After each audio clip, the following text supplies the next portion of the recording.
Hi, today I'm going to share with you some tips on the progesterone injections, okay, how to make it more comfortable, more tolerable.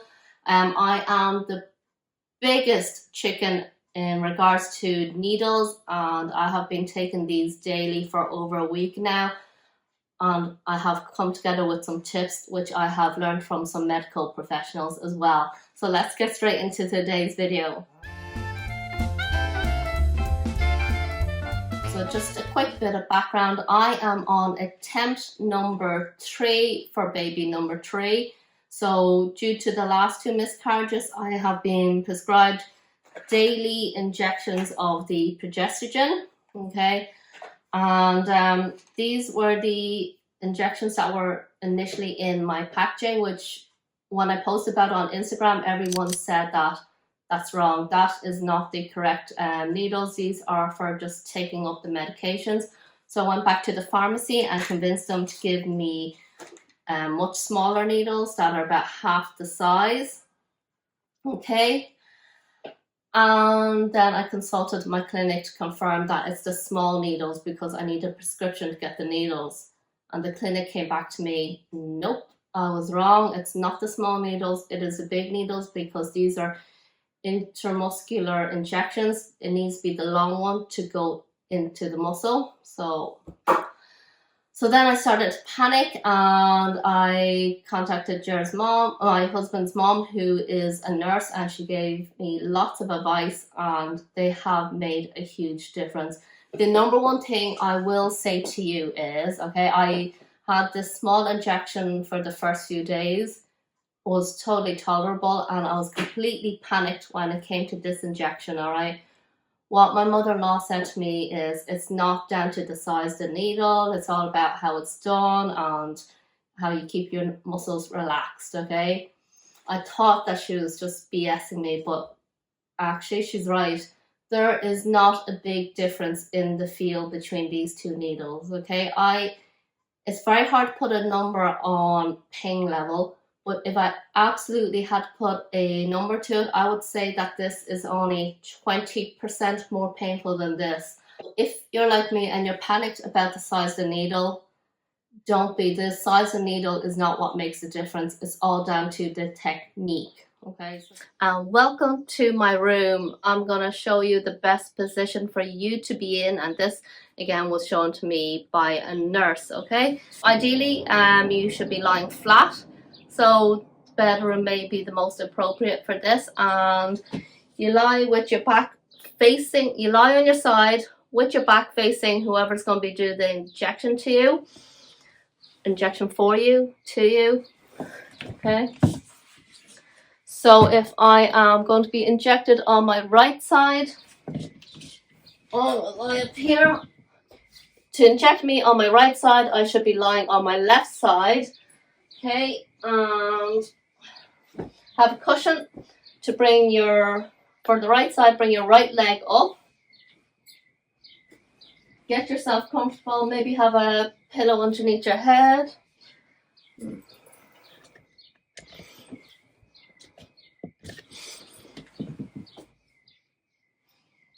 Okay, again, this is my right side. I don't know, I get a bit confused with the cameras, but have my right leg up. And then I like to have a cushion in my arms, but here is where I get to grab on something. So the most important thing is to keep this muscle relaxed. So when I focus on keeping this relaxed, my hands all tense up. So I just transfer all the anxious energy I have into my arms and into my cushion so that I can make sure, or to focus on making sure this is relaxed. So in this position is where you will get injected. So how you position yourself and the technique for the injecting the needle are the two most important tips in this whole entire video. So if you get nothing else, just remember to make sure you remember these two, and that should make a huge difference.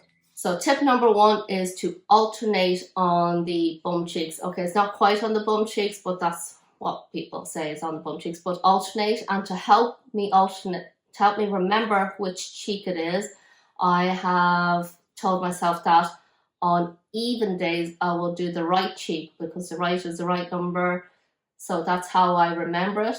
But I am approaching the end of the month now, which has 31 days, meaning on the 1st, that rule won't apply anymore. So I can either do the same cheek twice in a row to stick with that little memory trick, or I can change over and do odd on the right bum for that month, and that's actually what I'm going to do. So I'm in May now, so in June I'm actually going to write on the top of the package, June, write odd, so that I know on the odd date of the month then I'm doing the right bum cheek, and that's what I've switched to in case if I forget on any of the days.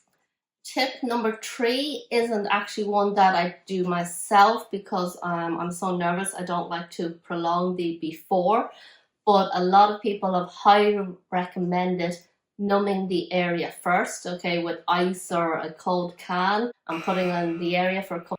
Correction, do not use ice on the area. It will cause your muscles to seize up and can cause more pain in the end.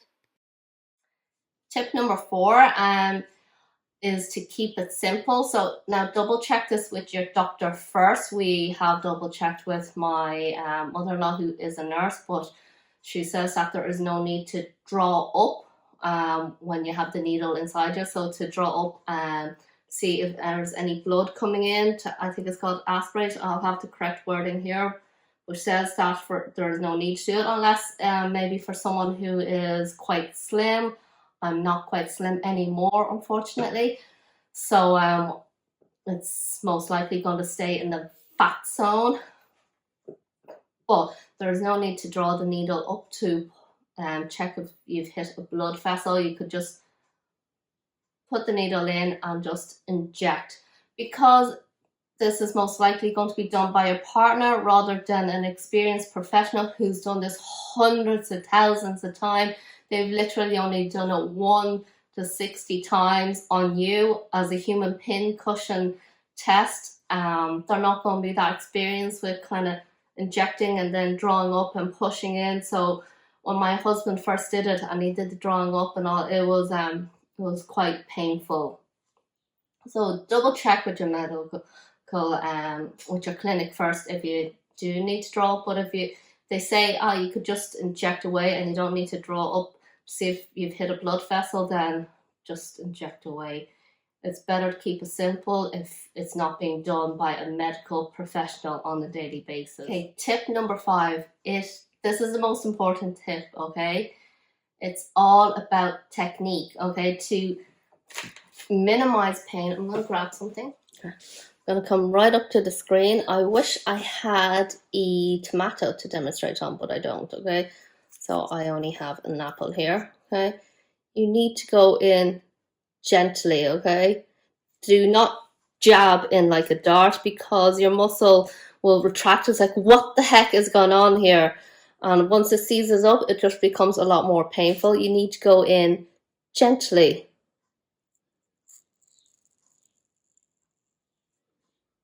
And then you inject. I will try to record a demo of my husband injecting me, okay?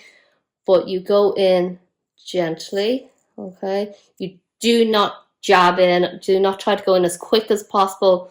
Gently makes all the difference. Here is my husband injecting me in real time. As you can see, he's taking his time, finding the right spot, and then gently easing the needle in. There's no need to rush it. If you rush it, it's just harder for your body and muscles to adjust, and it'll seize up and it'll hurt more.